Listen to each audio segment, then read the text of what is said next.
Testimonial.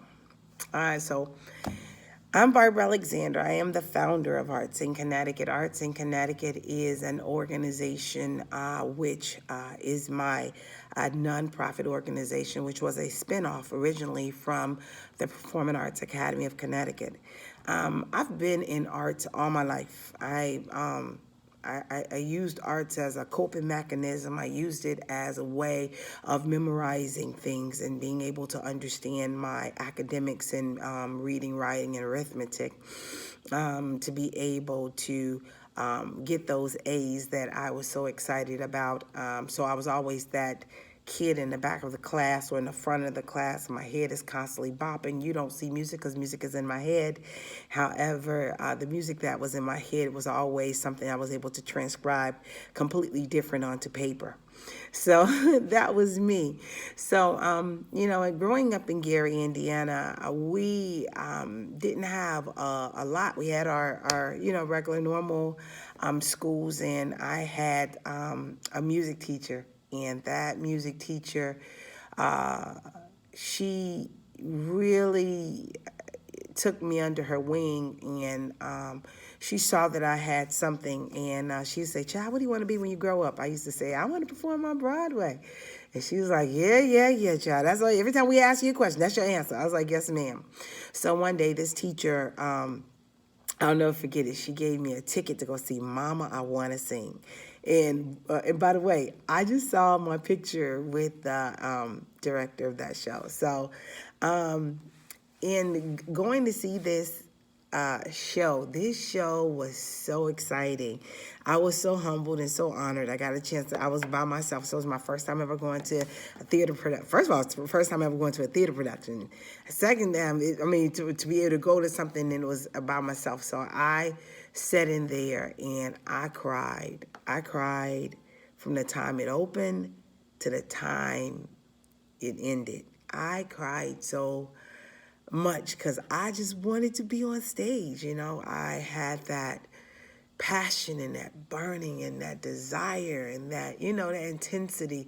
I could barely hear what they said. I could barely take in the play because I was like, wow, Mama, I do want to sing, and my mom was like, you'll get there right after you get this degree in education. I was like, Mom, I want to go on Broadway. She said, listen, let me tell you something. As an educator, the one thing you need to do is always, you can sing, but you got to have something to fall back on. What if when you get into an audition, they don't choose you? So if you're an educator, you can always be able to work as a school teacher and then be able to go after your dreams all the time, and you'll always have a job. That was the wisest thing my mom could ever tell me because I did. I went to college and I majored in music. And when I got to college, I was like, ooh, I'm singing. Yeah, they was like, yes, classical music. I was like, classical music? Listen, it changed my life. It changed my life. It gave me an opportunity to travel all over the world. I'm a contralto and 5 octaves. And I mean, oh my goodness, I just really had a serious experience. However, the passion of performing on Broadway never ended. I debuted on Broadway in 2006 in an off-Broadway show from Sharon Dixon, which was the granddaughter of Fats Waller from Ain't Misbehavin'. I debuted on 47th and Broadway. And because of my business skills, she was looking for a building, and I understood how to be able to lobby to be able to get her venues that she was looking for a 99-seat theater, and that's exactly what I did. I helped her to get this. So I was like, wow. And, and as soon as you walk into the theater, the first big picture you see was my picture because it opened up into like my beauty shop. So it was so honorable. I will never, ever forget it. I mean, right across the street from Olive Garden. I will never forget it. Right down the street from TGI Fridays on 47th and Broadway. I'll never forget it. It was such a momentous occasion. It was the last show my mom got a chance to see me in. She's like, oh my God, you finally made it to Broadway. Sorry. And I was like, yeah, Mom, I did it. I was so humbled, I'm so happy. And it was just the most exciting thing. My mom was struggling at the time. She had kidneys, disease of kidneys. I forgot what it is. Where she was on dialysis like 4 hours a day, and so I was just so happy to be able to get a chance to make my debut on Broadway, and my mom got a chance to see me before she died. So I was very happy. I got an opportunity after that to perform. I mean, from Connecticut to New York to New Jersey to New Hampshire. Now, this is all, Broadway style music and musicals that I had a chance to be in. And so I got that opportunity. I was very elated. One thing, though, that never, ever, ever could leave my side was my passion in teaching.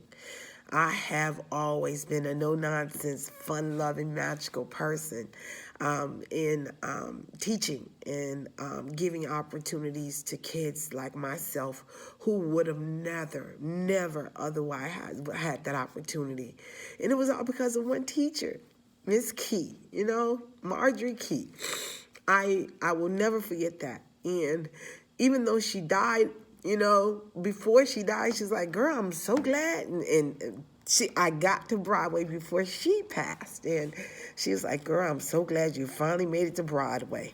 I said, I told you that ticket for $30, you could change a child's life for just $30 or even less than that, And that's why I do what I do. It's why I give back. That's why I want to have other children like myself to be able to get on a platform.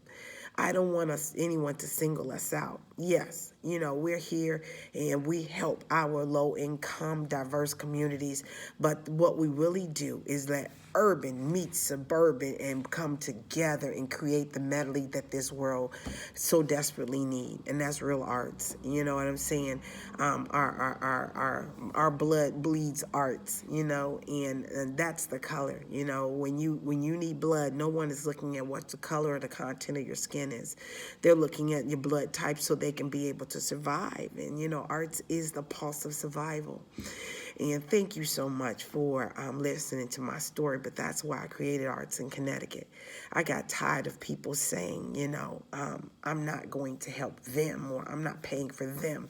I wanted to be able to get grants to be able to help my people to get on the same stage as other socioeconomic levels and cultures so we can create art. That's it. So that's why when they say, Barbara, is your center for just low-income kids? No, because America is not just for low-income kids. The center is for everyone to come together to create arts. The grants are to help my low-income people who have passion, vigor, and stamina in music, art, theater, and dance to create art. Now that's the in-house version. The outreach version, we get a chance as artists, professional artists, to span all across the state of Connecticut to create art. Not just in New Haven, but in every county, all 8 counties, so we can create art. Do you know how many people we have impacted, but yet now we're going to be able to impact even more? With this pandemic and allowing us to be online, we have reached well more than 20,000 people in less than 6 months. That's a lot. That's a lot. So I look forward in continuing this effort and continuing to help as many people as possible. And yes, I am still performing. Thank you guys, and thank you for listening to our story.